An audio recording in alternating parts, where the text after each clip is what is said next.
12 de abril de 2026, estamos en el quinto año y en el día 48 desde el inicio de la invasión a gran escala.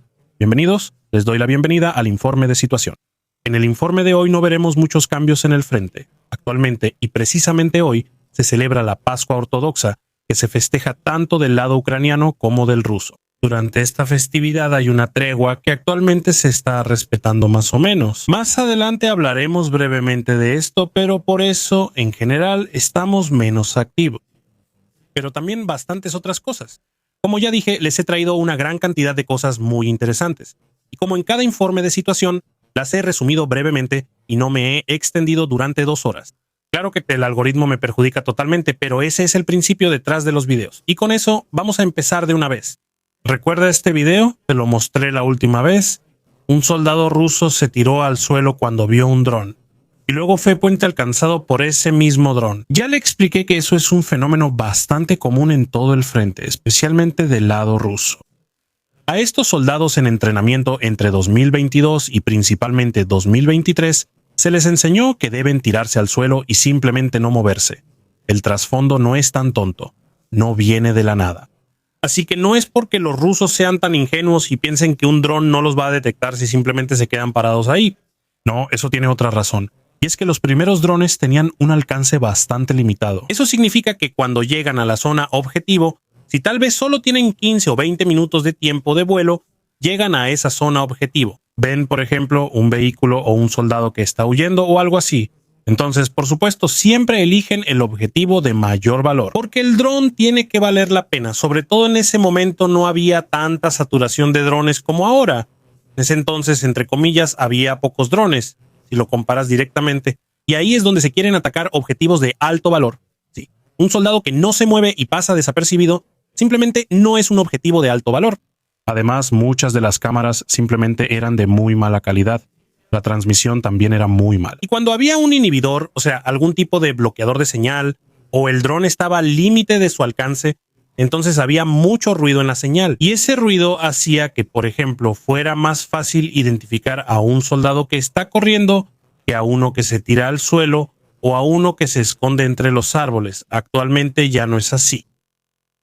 Sí, y eso ya se lo mostré. Así es como se lo enseñaron. Quedarse quieto o tirarse al suelo. Simplemente pasar desapercibido, y el dron pasará volando por encima de ti. En ese entonces también funcionaba bastante bien en zonas boscosas, cuando el dron volaba por encima. Y ahora sucede que muchos soldados todavía tienen eso en la cabeza. Lo conocen por su entrenamiento.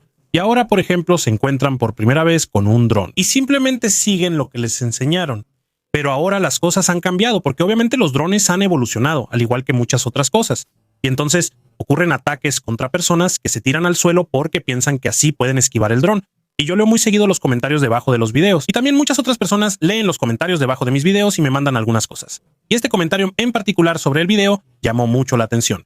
Y quería hablar brevemente sobre eso. Aquí se dice que en realidad los soldados se estarían rindiendo. Eso, por supuesto, es una tontería. Por supuesto que no se están rindiendo. Sobre todo, no todos. Y los que se rindieron lo dejaron muy claro, como se ha visto en casos anteriores. Aquí, por ejemplo, hay un video bastante conocido en el que un soldado se rinde. Luego, el dron se alejó volando. Llegó otro dron, le dio un mensaje y le indicó que debía seguir al dron. El dron lo condujo por un corredor más o menos seguro hacia las fuerzas ucranianas, que ya estaban informadas y por eso no dispararon ni mataron a este soldado ruso, sino que simplemente pudieron capturarlo.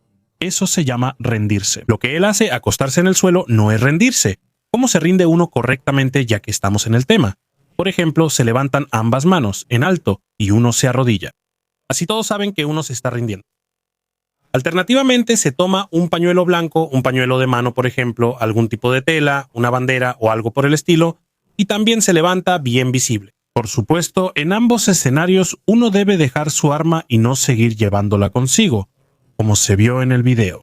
La segunda parte de la declaración describe el hecho de matar al soldado como un crimen de guerra. Eso no es del todo correcto. No soy abogado, así que si me equivoco, corríjanme. Pero en un conflicto armado, los soldados se consideran objetivos militares legítimos. Eso es un hecho. Y el hecho de que un soldado vea un dron y se tire al suelo no cambia su estatus. Sigue siendo un soldado. Sigue siendo un combatiente activo. Según el artículo 41 del Protocolo Adicional 1 de la Convención de Ginebra, está prohibido atacar a un soldado que está fuera de combate. Y ese es el caso cuando primero se rinde sin lugar a dudas, como ya se mencionó, por ejemplo, ondeando una bandera blanca o levantando las manos sin arma. Eso realmente es una rendición sin lugar a dudas. Cualquiera lo reconocería. Casi con toda seguridad, cualquiera, sin importar de qué país venga o qué idioma hable, entendería que este hombre o esta mujer se está rindiendo. En segundo lugar, tampoco se debe atacar a los soldados que están inconscientes o que debido a heridas o enfermedad son incapaces de combatir. Y en tercer lugar, en todos estos casos ya no se pueden realizar actos hostiles. El simple hecho de acostárseme en el suelo, legalmente, se considera más como buscar cobertura o camuflaje, no como rendición, no como una entrega inequívoca. Mientras el soldado esté armado y no indique claramente que quiere rendirse, se le puede seguir combatiendo. Y así es. Entonces yo también podría simplemente acostarme siempre. Imagínese que tenemos que tomar una trinchera enemiga. Atacamos esa trinchera. Corremos, avanzamos, asaltamos. Hay fuego enemigo. Algunos caen. Luego vienen los drones. Entonces, ¿qué hago? Me tiro al suelo con mi arma en la mano. Entonces digo, sí, ahora ya no deberías atacarme. Ya me tiré al suelo. Y luego el dron pasa volando sobre mí. Tal vez ataca a otro compañero. Entonces me levanto de nuevo y avanzo 1 metro más. Y luego veo que se acerca el siguiente dron. Ah, espera. No. Ya no deberían dispararme porque ya me tiré al suelo. Eso, por supuesto, no tiene ningún sentido. Creo que todos estamos de acuerdo en eso. Pero aún así me pareció interesante el comentario porque por eso pude investigar un poco y aprendí algunas cosas nuevas. Porque también hay un problema con los drones. Muchos de estos textos fueron escritos antes de que existiera esta guerra con drones. Los ataques con drones a personas individuales a menudo plantean cuestiones éticas. Y como se pudo ver en el comentario, hay muchas opiniones al respecto. Así que no siempre son hechos, sino muchas opiniones o simplemente personas exaltadas. Pero legalmente debería aplicarse que no existe la obligación de capturar a alguien. El derecho internacional no obliga a una parte en guerra a capturar a un enemigo. Eso no es una obligación. Si esto implica un riesgo para las propias tropas o no es técnicamente posible, como en el caso de un dron kamikaze de un solo uso, entonces no es necesario capturar a ese enemigo. Sobre todo si el enemigo no se rinde de manera evidente. Así que la rendición ante un dron también es algo controvertido, porque realmente no se sabe cómo rendirse de manera efectiva ante un dron. Un dron normalmente no tiene la capacidad de transportar o vigilar prisioneros, y por lo tanto una rendición en esta situación es técnicamente muy difícil de llevar a cabo, lo que por supuesto significa que es imposible. Pero como dije, muchos de estos textos y muchas de estas ideas que se tenían en ese entonces y que se quieren implementar lo mejor posible, provienen de mucho antes de las guerras con drones. A pesar del alto el fuego de Pascua, se siguen viendo pérdidas rusas que, según se informa, ocurrieron hoy. Como en cualquier otro alto el fuego anterior, los combates continúan. Solo los ataques aéreos han disminuido notablemente, pero los combates en el frente continúan. Por cierto, los blogueros rusos afirman que los ucranianos rompieron el alto el fuego porque atacaron una localidad. Por otro lado, también se pueden ver imágenes de drones donde soldados ucranianos son atacados, y son drones rusos los que los atacan. Como dije, es como antes, casi nada ha cambiado. Siguen atacándose mutuamente. Y yo no diría que alguna de las partes haya respetado el alto el fuego más o menos, o que lo haya cumplido al 100%. Las pérdidas siguen siendo altas, pero como dije, los ataques aéreos de ambos lados han disminuido. Tampoco tengo refinerías en llamas ni nada por el estilo que pueda reportar hoy.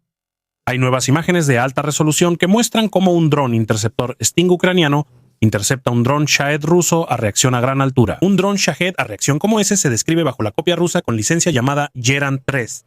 Eso significa que si alguna vez escuchan sobre una Geran 3, se están refiriendo a este dron. Se puede ver claramente cómo ha cambiado todo esto. Ya no es el clásico disparar desde el suelo y esperar a acertar algo. No, ahora es una intercepción dirigida en el aire. Dron contra dron, guiado con precisión a la altura del objetivo.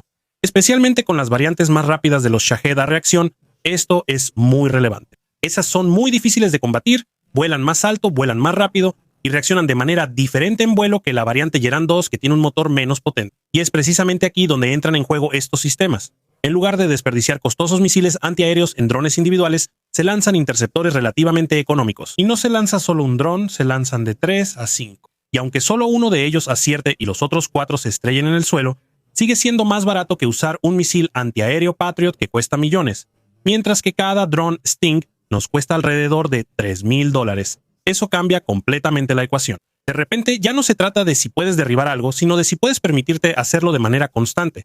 Y esa es una evolución que hemos estado viendo desde hace años. En realidad ya estábamos ahí, o al menos yo. desde el primer año de la guerra, diciendo que en Europa deberíamos hacer más al respecto. Sí, claro, obviamente no puedes interceptar un misil balístico con un dron interceptor. Por supuesto que no. Para eso también necesitamos misiles balísticos propios.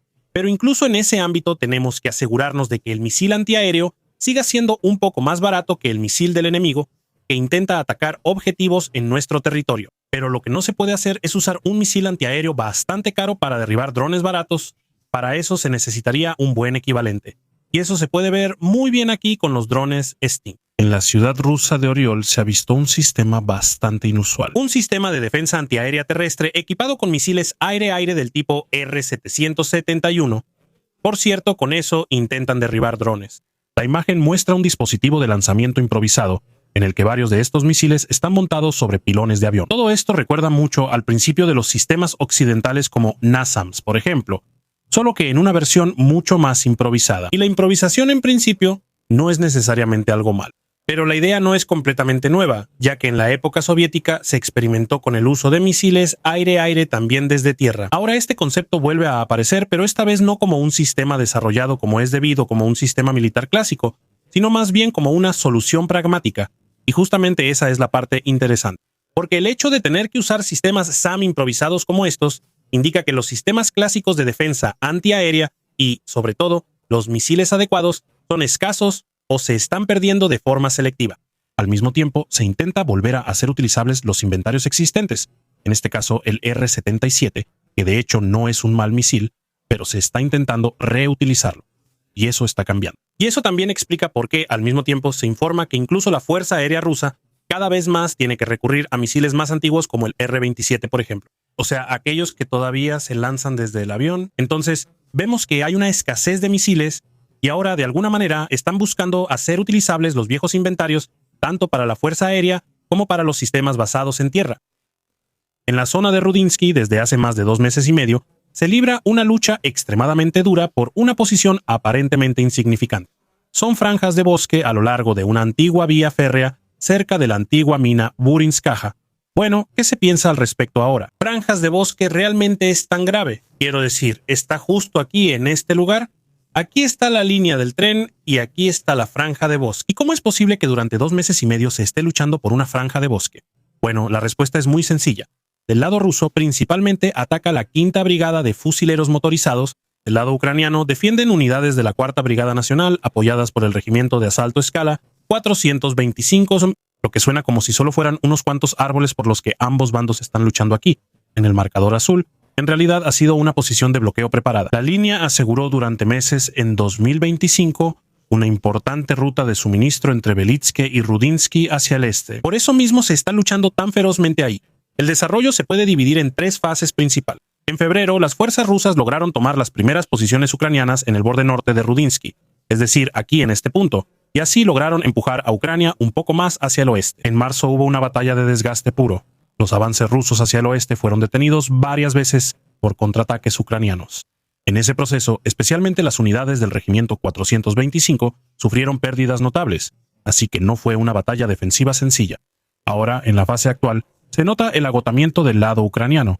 Las fuerzas rusas han llegado a las ruinas de la mina y se han atrincherado allí. Y aquí es donde radica la importancia. Si esta posición cae, no solo se pierde un pedazo de terreno, entonces faltará una posición avanzada de bloqueo que hasta ahora ha obstaculizado los movimientos desde el este. Y eso abre mucho más la zona que queda detrás. El servicio secreto ucraniano SBU ha publicado imágenes de un intercambio de prisioneros poco antes de la Pascua Ortodoxa. Sin embargo, ya es el intercambio número 72, un intercambio en el que tanto militares como civiles pudieron regresar a Ucrania. Este tipo de intercambios continúan en paralelo al propio desarrollo de la guerra, a menudo sin mucha atención, aunque para los afectados, por supuesto, tienen una enorme importancia. Lo más relevante aquí es que, además de soldados, esta vez también se entregaron nuevamente civiles, lo que demuestra que no se trata solo de prisioneros de guerra clásicos, sino también de personas que fueron detenidas, encarceladas o secuestradas durante el transcurso de la guerra. Zelensky ha confirmado que Ucrania ha recibido más misiles interceptores para los sistemas Patriot. Ya ha llegado un envío, se espera que lleguen más. Se trata de los mejores misiles, es decir, a la variante que se utiliza principalmente contra objetivos balísticos. La adquisición se realiza a través de varios socios, principalmente de Medio Oriente. Ahora debe coordinarse en parte con Estados Unidos, y eso no es un detalle menor. sino algo bastante decisivo, porque en Estados Unidos él es la variante capaz de interceptar misiles balísticos de forma fiable, y precisamente esa amenaza ha aumentado nuevamente en los últimos meses. Sobre todo, ya se ha hablado mucho al respecto. Existe una necesidad de misiles, y el problema es que este tema casi siempre está presente, pero sin misiles simplemente no sirven de nada. Y es precisamente en este punto donde entra la noticia, porque no se trata de desarrollar nuevas capacidades inmediatas, sino de mantener operativas las que ya existen. Y puse esa noticia deliberadamente al final del informe de situación. En este tema también deberíamos hacer un poco de autocrítica. Y con eso agradezco a todos los suscriptores, miembros del canal y, en general, un agradecimiento especial. Entonces, el máximo responsable es Ferdi Meyerhofer, pero pueden dejar comentarios y hasta el próximo informe de situación.